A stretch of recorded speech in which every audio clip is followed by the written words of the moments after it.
नमस्कार, वंदे मातरम। मैं हूं श्यामगिरी। आप देख रहे हैं हमारा चैनल मुद्दा भारत का। मुद्दा भारत का यानी मुद्दा आपका। हम अपना वीडियो शुरू करने से पहले इस समय जो है आज़ादी का अमृत महोत्सव मनाया जा रहा है, तो हमारा रिक्वेस्ट है कि आप लोग भी जो है घर घर तिरंगा, हर हर तिरंगा जो है अपने घर में भी लगाइए और आज़ादी के महोत्सव में जो है शामिल होइए। अब चलते हैं अपने मुद्दे के ऊपर। आज का हमारा मुद्दा है शरद पवार जी और अजीत पवार जी, यानी इन दोनों के बीच में जो गुफ्तगू हो रही है उसको लेके महाराष्ट्र की राजनीति में काफ़ी घमासान मचा हुआ है। लोग जानना चाहते हैं कि आखिर में चल क्या रहा है, यानी पर्दे के पीछे चल क्या रहा है।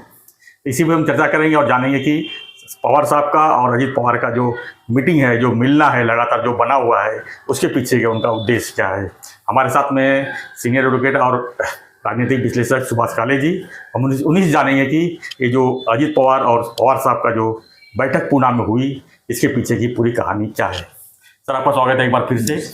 क्या कहेंगे सर पवार साहब के बारे में, क्योंकि वो जो करते हैं, जो कहते हैं, होता कुछ और है। क्या ये लगातार ये संभव बना हुआ है, संभ्रम जो है लोगों में? मैंने पिछले बार भी कहा था जी कि पवार साहब के मन में एक होता है, दिमाग में दूसरा होता है, बोलते तीसरा है और करते चौथा था। नहीं, अभी ये अजीत पवार और शरद पवार जी की जो मुलाकात हुई पूना में जी, उसके बारे में काफी गर्मा गर्मी अभी भी चालू है। 2 दिन से, आज कल उन्होंने एक्सप्लेनेशन भी दिया पवार साहब ने कि भाई हमारा फैमिली मैटर है, क्या मेरा भतीजा मुझे मिल नहीं सकता क्या। सबसे बड़ी दिक्कत तो महाविकास आघाड़ी को है। हाँ, तो अभी इससे ये जो माहौल है जी, तो थोड़ा हम क्या करते हैं कि जरा राष्ट्रवादी का थोड़ा इतिहास जरा देखते हैं। अभी देखो, शरद पवार कांग्रेस में थे जी, 1999 में सोनिया गांधी के मुद्दे पर कि भाई ये फॉरेनर है जी, विदेशी और मुद्दा। हाँ, और इसलिए उनको मैं एक्सेप्ट नहीं कर सकता हूँ, ऐसा बोल के वो अलग हो गए। राष्ट्रवादी नेशनल एनसीपी फॉर्म की उन्हें, राष्ट्रवादी कांग्रेस पार्टी। और 1999 के विधानसभा के इलेक्शन में पवार साहब ने बहुत जबरदस्त जोर लगाया था। उनका कैलकुलेशन ऐसा था कि मैं सिंगल लार्जेस्ट पार्टी, या एक तो मैं महाराष्ट्र में सत्ता लेके आऊंगा या तो कम से कम सिंगल लार्जेस्ट पार्टी बनूंगा, या उनके बगैर कोई सत्ता नहीं बनी। हाँ, लेकिन हुआ क्या, 1999 के इलेक्शन में पवार साहब को मिले सिर्फ 58 सीट्स जी, और कांग्रेस को मिले 75 सीट, 75 सीट। और दूसरा अभी चांस नहीं था क्योंकि बीजेपी और शिवसेना के साथ तो जा नहीं सकते। फिर कांग्रेस के साथ अलायंस किया और सत्ता फॉर्म की महाराष्ट्र में।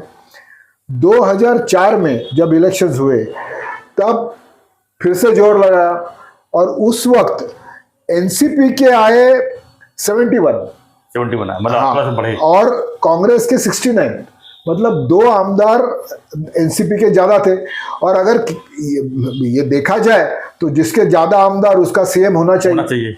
लेकिन फिर भी 2004 में भी शरद पवार जी ने सीएम पद नहीं लेते हुए सीएम पद कांग्रेस को दिया जी, और विलासराव देशमुख सीएम बन गए लगातार।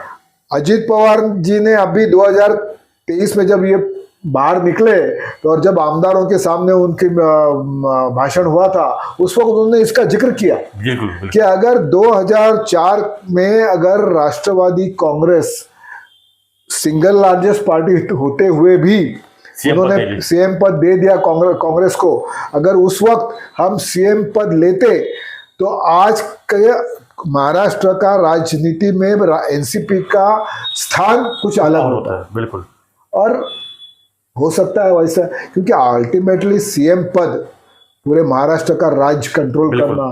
और उस वक्त शरद पवार जी ने क्यों दिया कांग्रेस को, इसका अगर हम थोड़ा सोचते हैं तो शरद पवार जी का जो नेशनल कांग्रेस पार्टी है उसका सर्वे सर्वा शरद पवार है। अगर सीएम बन जाते जी, कोई भी सीएम बनता, उस वक्त हो सकता है कि प्रफुल्ल पटेल थे, छगन भुजबल थे, आर पाटिल थे, ये बड़े बड़े नेता थे। शरद पवार, अजित पवार जी तो थोड़ा जूनियर थे, लेकिन इनमें से कोई शरद बन जाता तो नेक्स्ट टू शरद पवार वो नेता बनता। बिल्कुल बनता। जो भी फैमिली पार्टी है, अभी आप कहीं भी देखो जहाँ पे पूरे एक फैमिली की एक खंबी तंबू है वो, और वो उसकी है, वो कभी भी नंबर 1 पे जो है उस, फिर 2 से 9 तक कोई नहीं होता। हाँ, दो से 10 तक, फिर 11 से नेतृत्व चालू होता है।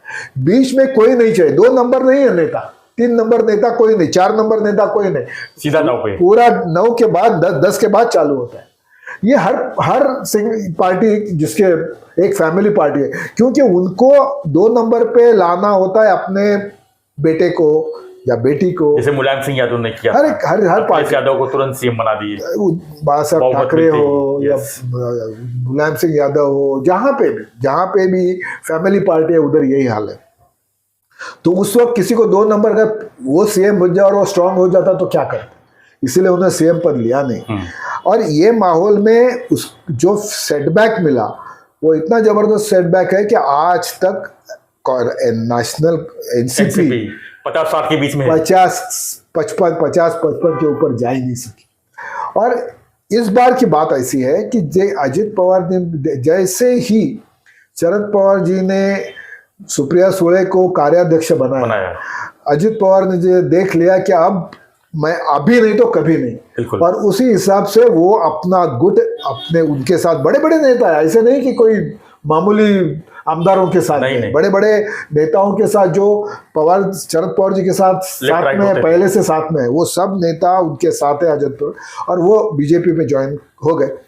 अभी सवाल ये उठता है कि अजित पवार बार बार क्यों मिलते हैं शरद पवार जी, सवाल ये उठता है। तो इसमें इसका कारण ऐसा नहीं है कि आज अजित पवार को शरद पवार जी की जरूरत है, ऐसा नहीं है। अजित पवार चाहते हैं कि एनसीपी के 2 टुकड़े ना हो,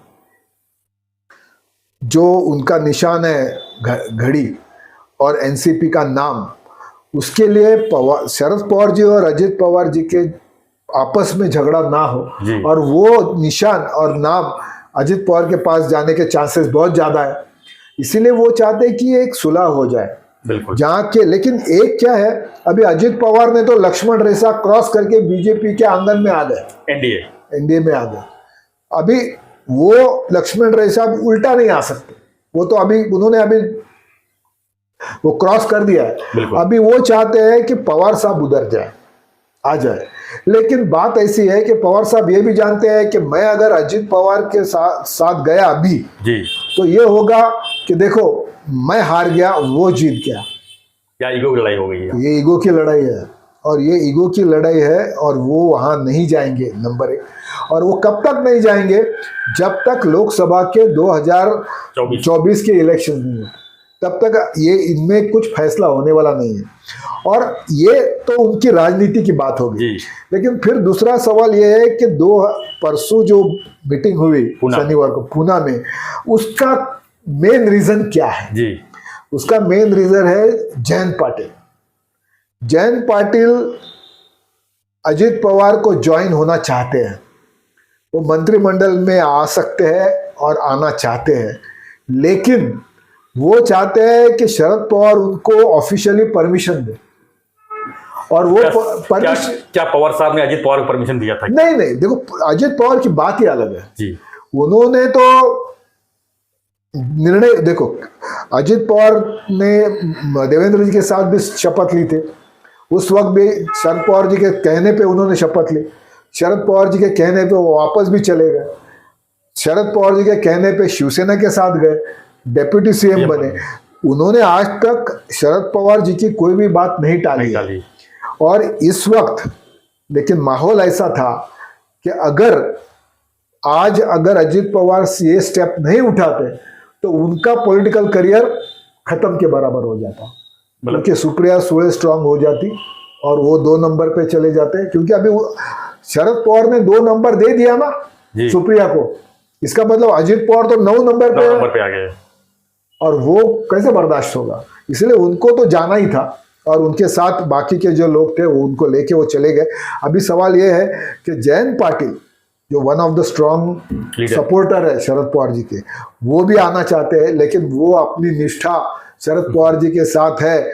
उस हिसाब से अजित पवार को उन्होंने बोला कि भाई आप उनसे परमिशन दिलवाओ मुझे, जो भी कारण वो क्या बोलते हैं उनके पीछे और उनके भाई के पीछे जो लगा हुआ है उससे बाहर मेरे को निकलना है, और इसलिए मैं जा रहा हूँ, ऐसा कुछ बोल के आप शरद पवार जी से परमिशन ले लो, मैं आने को तैयार हूं। अभी शरद पवार ने अभी उस परमिशन दी कि नहीं दी, ये वक्त ही बताएगा। थोड़े ही दिनों में जयंत पाटिल अजित पवार को ज्वाइन हो जाएंगे, और जैसे वो ज्वाइन हो जाएंगे समझ लेने का शरद पवार ने उनको परमिशन दी है। और ये सब मिली जुली भगत है। यहाँ पर शरद पवार तो दिखाते हैं कि मैं INDA के साथ हूँ, आघाड़ी हमारी स्ट्रांग है, महाविकास आघाड़ी एक साथ है, मजबूत है, लेकिन यहाँ पर एक एक अपने लोगों को वो भेज रहे हैं अजित पवार जी के साथ, और यही होने वाला है आगे चलकर भी। और ये जो माहौल है ये इलेक्शन 2024 के इलेक्शन तक ऐसे ही चलने वाला है। तो ये दोनों की आपस की बात है जी। अजित पवार शरद पवार जी को मना रहे हैं आ जाओ वगैरह, ये तो दुय्यम है। देखो अभी आज की स्थिति में अजित पवार को फर्क ही नहीं पड़ता जी कि शरद पवार आए या नहीं आए। वो तो अभी डेप्यूटी CM है और वो अपनी पार्टी स्ट्रॉन्ग करने के पीछे लगे हुए और अपना नाम कमाने के पीछे लगे हुए, तो उनको वो नहीं। लेकिन एक नेता है, पार्टी अगर एक संग रहती है तो अच्छा है, अगर नहीं रहती है तो भी अच्छा है, तो भी अच्छा है, ये उनका। लेकिन अभी की जो शनिवार की मीटिंग है उसके पीछे सिर्फ और सिर्फ जयंत पाटिल। ये मीटिंग और दोनों को मिलाना जयंत पाटिल ने किया हुआ है, और जयंत पाटिल चाहते हैं कि वो अजित पवार के साथ जाकर UT के सरकार में मंत्री पद मिले। और इसी वजह से वो मीटिंग हुई। शरद पवार ने हाँ बोला या ना बोला ये बस कुछ दिनों में समझ में आ जाएगा, जैसे जयंत पाटिल शपथ लेंगे, और ये होने वाला है। तो ये थे सुभाष काले जी, राजनीतिक विश्लेषण। इन्होंने गौप विस्फोट किया एक तरह से कि जो मीटिंग चल रही है पवार साहब का और अजित पवार के बीच में, ये जयंत पाटिल को लेकर मीटिंग चल रही है। यानी कि जयंत पाटिल जो है NDA में आना चाहते हैं, अजित पवार साथ आना चाहते हैं और उसमें मंत्रिमंडल में शामिल होना चाहते हैं। तो अगर जयंत पाटिल अगर कुछ दिन में अगर आ जाते हैं तो ये मामला जो है पूरी तरह से साफ साफ हो जाएगा।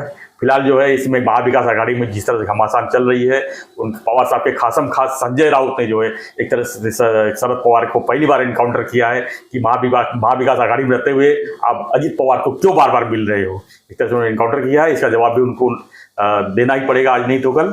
आपको क्या लगता है इस चर्चा के पीछे? अपने कमेंट बॉक्स में जरूर लिखिए और बने रहिए हमारे साथ, देखते रहिए हमारा चैनल मुद्दा भारत का। एक रिक्वेस्ट है, वीडियो को सब्सक्राइब जरूर कीजिए और पसंद आई वीडियो तो लाइक शेयर भी कीजिए।